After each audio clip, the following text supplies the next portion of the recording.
right, so I am preparing to film right now, and Tiff is just off screen, and I was explaining to her kind of some of my like prep that I do before I film or work with clients or any of that kind of stuff. And so I just had a moment and I was like, man, I should probably just like turn the camera on.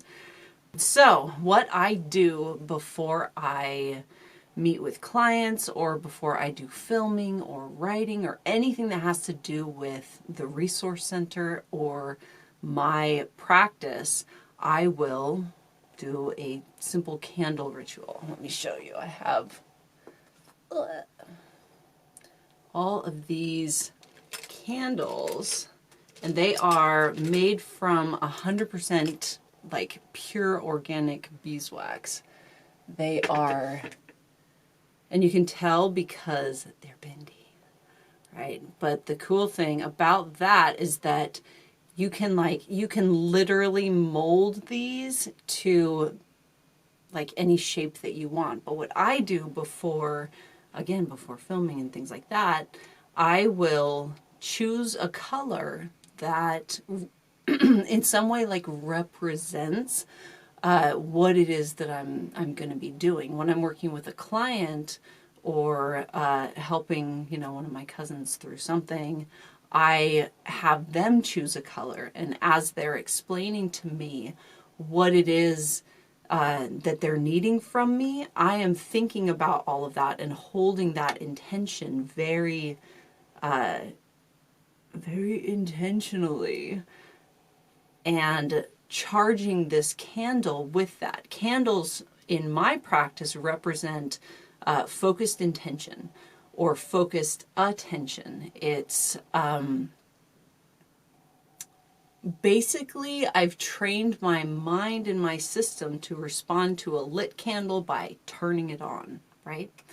And the energy that I'm putting into the candle kind of directs that.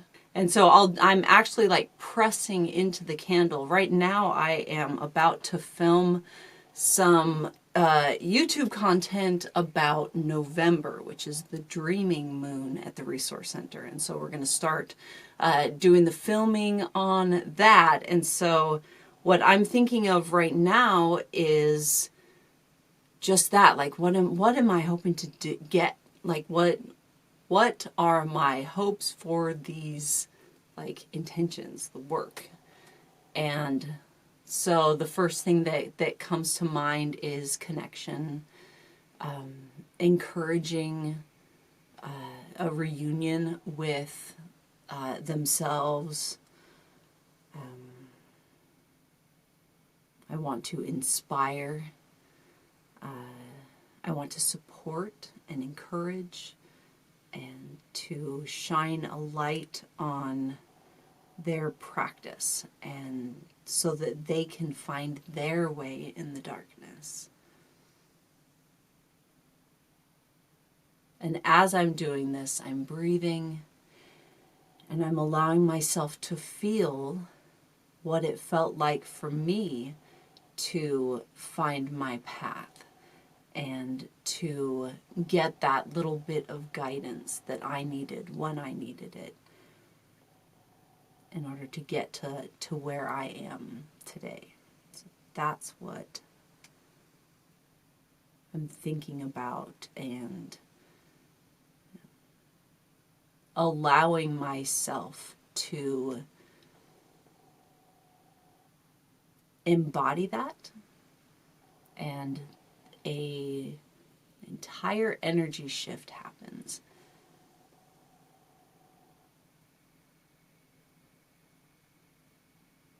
And there's a focus and intention in the air.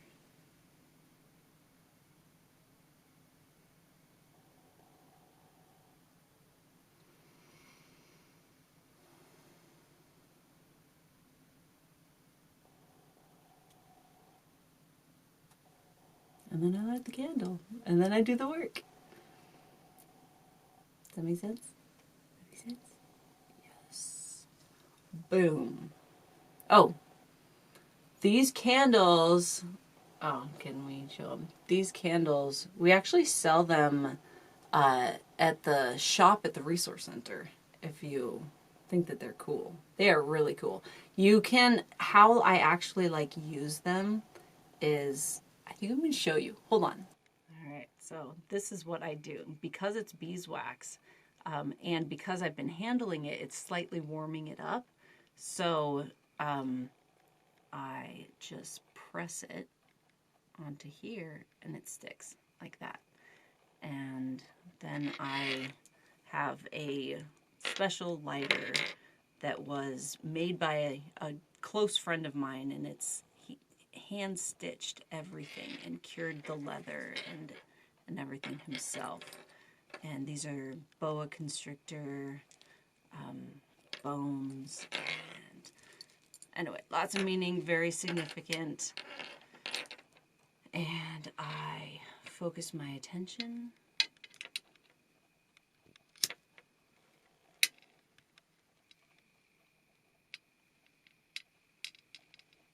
Light candle.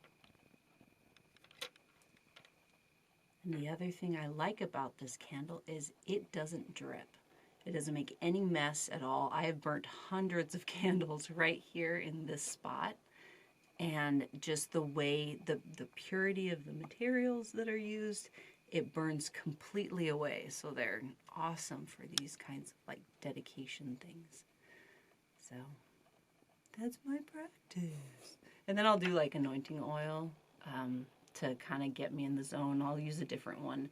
Every month I make a different one. And I actually use the oil blends that I use during my work during the month. This is the same blend that is in the bath potion that goes out in the new broom boxes. So it's the same scent, and I love it. Oh my god, it smells so good. But yeah, apparently there's more to this because I just carried on with what I'm doing. So at the beginning of the day, I don't do this every time I meet with a client, but at the beginning of the day, that oil that I was talking about, dog hair.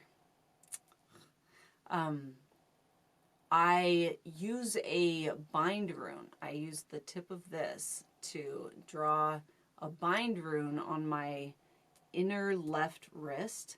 And this rune was given to me by the rune master that I learned from. I did a year and a day in Norse magic. But yeah, so that's what I do. And I mean, you're not going to be able to see it, but I just draw it on the inside of my wrist. Can you see?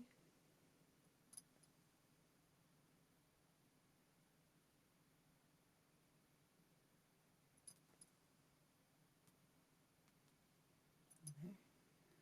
And I put them together. And then to my temples. Ta-da! And that's what I do. And every time I like move, it reminds me of the work that I'm doing, and kind of brings my attention back to like where I'm wanting to be. Yeah. If you have any questions at all, please put them in the comments below this video, and I will do my very best to respond in a video. I love questions, so please interact in the comments. Let me know what you're curious about, and I'll do a video. I just need to know what you want. Tell me what you want. I think this is where people, like normal people, actually plug things. So I'm going to go ahead and do that.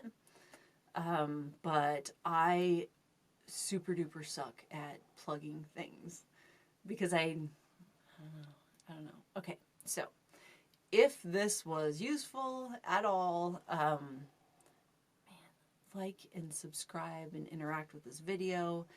Share it with others that you think might appreciate it. For those of you that don't know me, my name is Jen Marie. I am a high priestess and international witchcraft educator specializing in working with those that are brand new to witchcraft. I do a lot of deconstruction work, a lot of decolonization work, a whole lot of what people call shadow work. And I come at it from a like science-based perspective and from a radically inclusive perspective as well. If you are needing help with anything, we do have a resource center. Bright and Dark Center LLC is an alignment resource center for witches. And there are, right now we have two different programs. We have a Foundations program, which is essentially a year and a day initiation into witchcraft. It's helping you do the deconstruction work, the decolonization work, the shadow work, so that you can discover and align with your authentic self and build a practice in witchcraft based on that. We also have a Spellcrafters Guild, and this is all about building your Book of Shadows. And every month we're going to be helping you create a practice in witchcraft. And for more information on either of these programs, any of the workshops, or other resources that we have, visit brightanddark.org. If you have any questions, you can email support@brightanddark.org, and we will get you connected to someone that can help. You don't have to do this alone. And yeah, we're here. I'm here. We're all here. Ta-da!